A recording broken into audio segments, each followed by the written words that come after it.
Rightio, part 2 of our evaluation videos. So what we're going to do now is just have a look at the next 3 questions, okay, and unpack kind of what they mean. So question 3, what was the overall impact of your self-management strategy? That's just a really broad description of how your self-management strategy influenced your participation and influenced your whole swimming unit.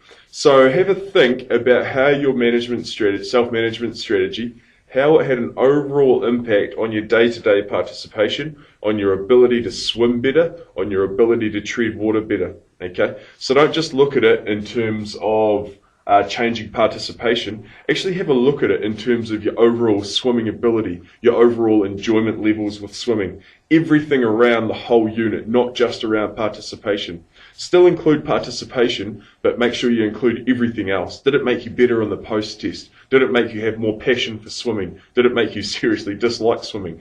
Anything like that. So the overall impact, all right, that's the key word there that you need to discuss. Okay.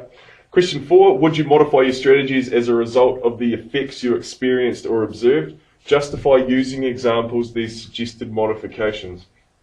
All right, so when you're looking at your self-management strategies, have a think, is there anything that you would like to modify?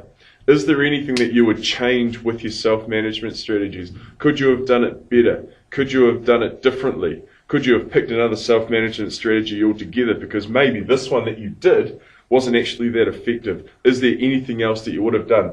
And then go on to give examples of how you change it up.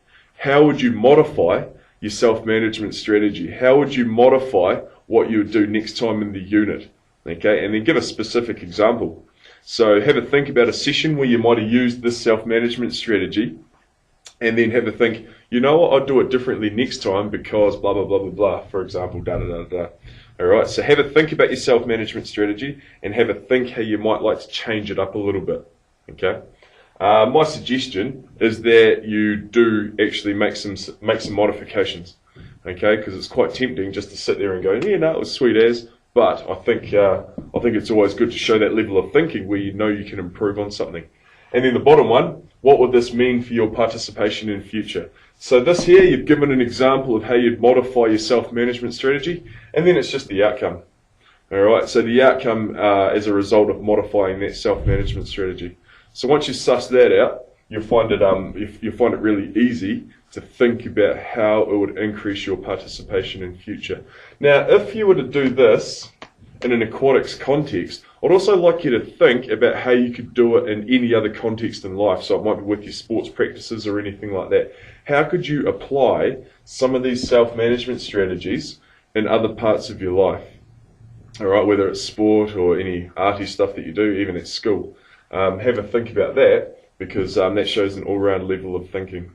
Okay, so all I want you to do is just focus on each question as you go. Don't look at the whole thing and get overawed with it, because once you break it down, it's really quite easy.